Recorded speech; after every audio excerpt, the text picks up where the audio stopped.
చేస్తుందో ఏమో. ఛ!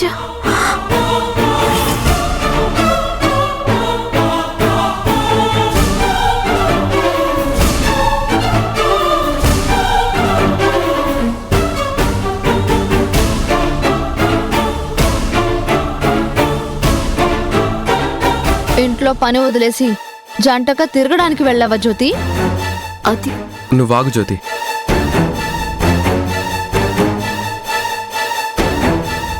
జ్యోతి షికార్లు చేయడానికి జంటగా వెళ్ళలేదు,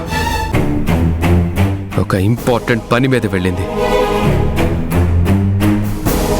తను ఒంటరిగా వెళ్ళడం కరెక్ట్ కాదని నేను తోడుగా వెళ్ళాను.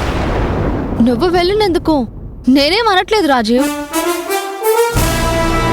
ఇంట్లో అంతా పని వదిలేసి వెళ్ళింది జ్యోతి.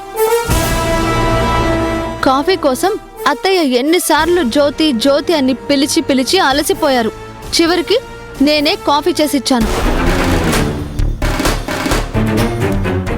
ఈవిడ గారు చెప్పకుండా వెళ్తే మాకెలా తెలుస్తుంది? ఇన్ఫర్మేషన్ ఇచ్చి వెళ్తేనే కదా తెలుస్తుంది. నీకు ఆ మాత్రం కామన్ సెన్స్ లేదా జ్యోతి? అర్జెంటుగా వెళ్లాల్సి వచ్చింది. ఆ కంగారులో చెప్పి వెళ్ళటానికి కుదరలేదు.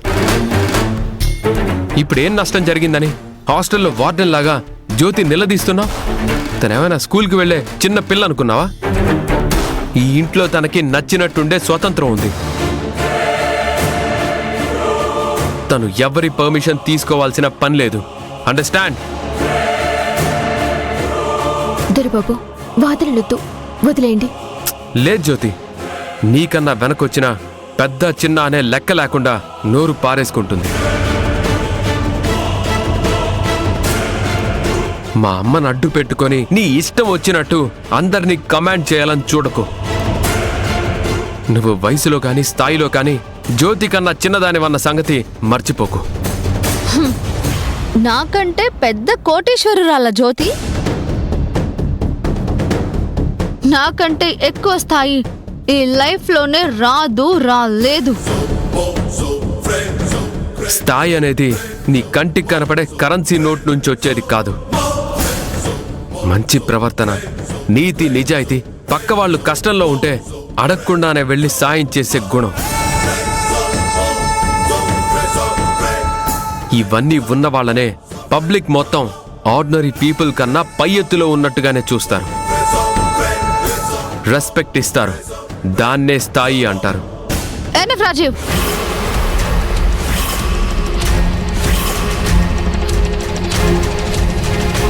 Just enough. నీకు నచ్చిన మెచ్చిన వాళ్ళ గురించి చెప్పడానికి నీకు ఓపికన్నా వినడానికి నాకు ఇంట్రెస్ట్ లేదు. ఇక నువ్వు ఇచ్చిన లెక్చర్కి హెడ్ఏక్ వస్తుంది. జ్యోతి, వెళ్ళి కాఫీ తీసుకొని రా. ఆగు జ్యోతి.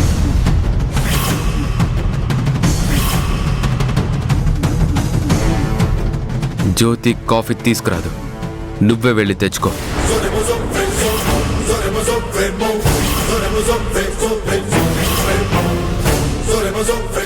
అదేంటి రాజీవ్, ఇంట్లో అందరికన్నా తనే కదా వంట పని బాగా చేస్తుంది, అందుకే చెప్పాను. What's wrong in this? మీరు జ్యోతిని పని మనిషిగా చూడడం రాంగ్. తను ఈ ఇంటి కోడలు అనే రెస్పెక్ట్ మీరు ఇవ్వకపోవడం అది కూడా రాంగ్. డైలీ లాగే జ్యోతిని కాఫీ తెమ్మని చెప్పాను. తనేమి తనకి ఇబ్బంది ఉందని చెప్పలేదు. ఒకవేళ చెప్పుంటే నేను కూడా తనకి కాఫీ చెప్పడానికి ఇష్టపడేదాన్నే కాదు కదా. ఏం జ్యోతి, నేను చెప్పింది నిజమే కదా?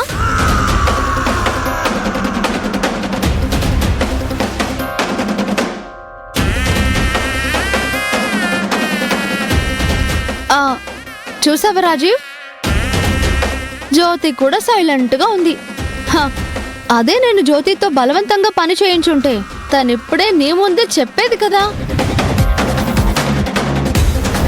అనవసరంగా నన్ను రాంగ్ అన్నావు.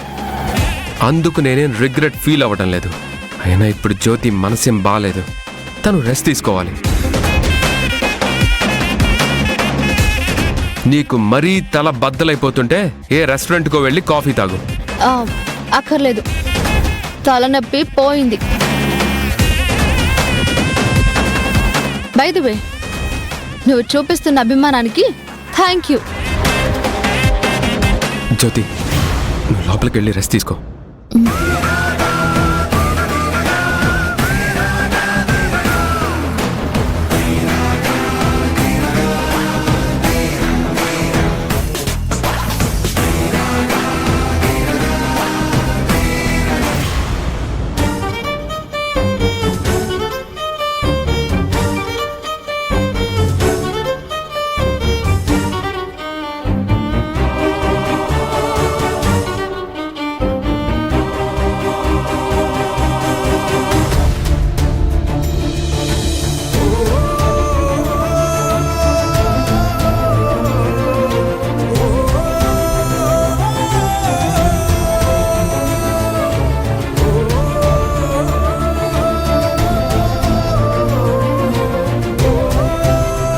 ఎందుకమ్మా ఆ దేవుడు నాతో ఎలా ఆడుకుంటున్నాడు? నిన్ను కలవబోతున్నాను అనుకునే లోపే ఏదో ఒక ఉపద్రవం వచ్చి పడుతుంది. నీకు నాకు మధ్య దూరాన్ని మరింతగా పెంచేస్తుంది. పాపం చిత్తరంజన్ గారు మనల్ని కలపాలని తనకి యాక్సిడెంట్ అయ్యేలా చేసుకున్నారు. ఇప్పుడు హాస్పిటల్లో బెడ్ మీద కోమాలోకి వెళ్లిపోయి బతికున్న జీవోత్సవంలో ఉన్నారు. ఏ జన్మలో ఏం పాపం చేసుకున్నానో తెలీదమ్మా. ఈ జన్మలో నీ ప్రేమకి దూరమై విలవిల్లాడిపోతున్నాను.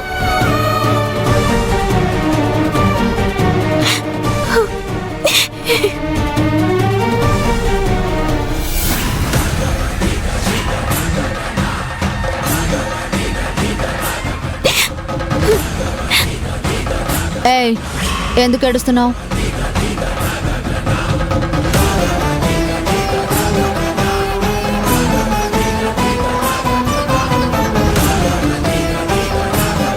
రాజీవ్తో నన్ను బాగా తిట్టించావు కదా, అందుకు నేను ఏడవాలి కానీ నువ్వేడుస్తున్నావేంటి? నిన్ను తిట్టమని నేనేం చెప్పలేదు. నువ్వెందుకు చెప్తావు? నీ యాక్టింగ్తో సైలెంట్గా ఉండి నేనేదో నిన్ను టార్చర్ పెడుతున్నట్టు రాజీవ్కి అర్థమయ్యేలా చేశావు. అది చాలదా చెప్పు?